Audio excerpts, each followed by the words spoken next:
Welcome back to Simple Mindspace Podcast, everyone. For those of you joining me for the first time, this is a space where I share my thoughts and experiences on personal finance management and life lessons. Now, let's dive into today's topic. You see, in episode 146, which I released at the end of the year, I talked about the future of this podcast. I mentioned that there would be a time when we'd have to say goodbye, and this podcast would come to an end. After that episode, a few listeners suggested that I wait until the channel reaches 1 million subscribers before ending the show.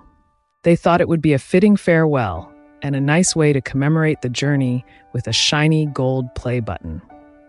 I told them that I've always chosen goals I have control over instead of chasing something outside my grasp. Whether listeners decide to subscribe or even unsubscribe is entirely beyond my control. Therefore, aiming for 1 million subscribers is not something I can actively determine. Some might argue that I do have some level of control. For example, I could increase the frequency of new episodes each week or promote the podcast more aggressively. Wouldn't that be taking charge? However, that's a common misconception many people fall prey to, confusing effort with control. Let's take the example of producing more content or promoting it more widely. While I can dedicate myself to creating more episodes or spreading the word, the ultimate decision to subscribe still rests with the listener. They may not be interested, no matter how much effort I put in. Moreover, YouTube's algorithm and its ever-evolving nature mean that even quality content doesn't guarantee subscriber count compared to, say, entertainment-focused channels. So, when I set goals outside my control, I'm essentially setting myself up for a gamble, one that may or may not pay off. Success would bring joy, but failure, however slight, would lead to disappointment.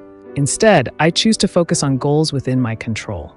For instance, I could aim to continue the podcast until a specific milestone, like its 3rd anniversary. Reaching that point would mark the fulfillment of my goal, prompting a natural conclusion. Alternatively, I might decide to stop after producing a certain number of episodes, say 200. The exact number isn't important here, but the idea of having a concrete, achievable target within my grasp is. Now, it's important to note that these are just examples to illustrate my point. I haven't yet committed to a specific milestone or end date for the podcast. Even I don't know when our journey together will conclude. But maybe that's a good thing. The beauty of not knowing how long something will last makes us cherish it even more. It's like any relationship in life. We never know how long we'll have with someone. It could be 10 years, 1 year, or even just a fleeting month. That uncertainty encourages us to value each day, each moment shared, and make the most of the time we have. In a broader sense, our mortality itself serves as a powerful reminder to embrace life's precious moments. Knowing that our time is finite, even if we don't know when it'll end, allows us to appreciate every breath, every connection, and live more fully in the present. Coming back to our discussion on goals, when I focus on what I can control, like the number of episodes I produce or a specific time frame, every step I take brings me closer to those targets. It becomes a journey of self-achievement and fulfillment. And often, those elements outside my control tend to fall into place organically. Even if they don't, I don't allow myself to be bogged down by disappointment because the joy comes from conquering the goals I set for myself. To better illustrate this, let me share an example. I've been mentoring someone who's building their own TikTok channel. I believe in their content, it's positive, and provides value to their audience. While I'm not on TikTok myself, I've shared some insights from my experience, including my perspective on goal setting.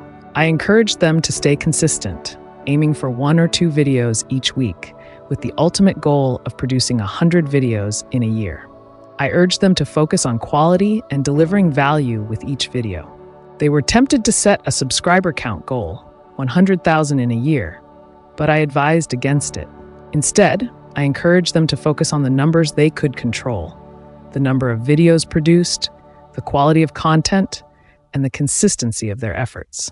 The subscriber count, I assured them, would organically follow as long as they stayed true to their goals. More importantly, I stressed that even if they didn't achieve that subscriber count, the joy should come from the journey itself, from consistently creating content and sticking to their self-made commitment. Guess what? In just over 4 months, they've already created nearly 40 videos and have amassed over 56,000 subscribers.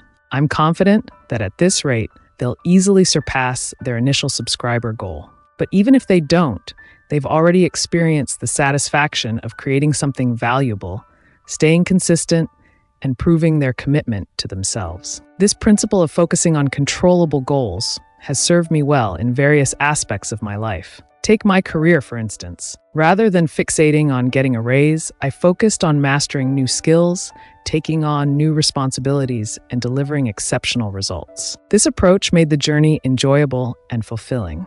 And when those efforts were recognized and rewarded with a raise, it felt like a bonus, not the sole objective. Even in the absence of a raise, the sense of accomplishment and professional growth I experienced was deeply gratifying. This principle extends to personal relationships as well. Instead of placing expectations on others to love or be faithful, I strive to be the best partner I can be. Loving, supportive, and dedicated to creating happiness within the relationship. When both partners genuinely feel loved and cherished, the bond naturally strengthens, reducing the need for external validation or seeking fulfillment elsewhere. Of course, there might be instances where our efforts are not reciprocated. Heartbreak is a part of life. However, even then, focusing on what we can control, our actions, our capacity for love and forgiveness, allows us to move forward without the added burden of resentment or bitterness. This approach to goal setting, focusing on what's within our control, has been instrumental in my personal and professional growth. It's given me a sense of agency and allowed me to find joy and fulfillment in the journey, regardless of the outcome. I encourage you all to reflect on your own goals. Are they truly within your control? Are you chasing after external validation, or are you focusing on the journey of self-improvement and achievement? Remember, the real reward lies in the effort, the dedication, and the satisfaction of knowing you gave your best, regardless of the outcome. That's all for today's episode. If you found this helpful, I encourage you to share it with your friends and family. And if you enjoyed the podcast, consider giving it a thumbs up and subscribing to the channel so you don't miss any future episodes. Thank you for listening, and have a great rest of your week.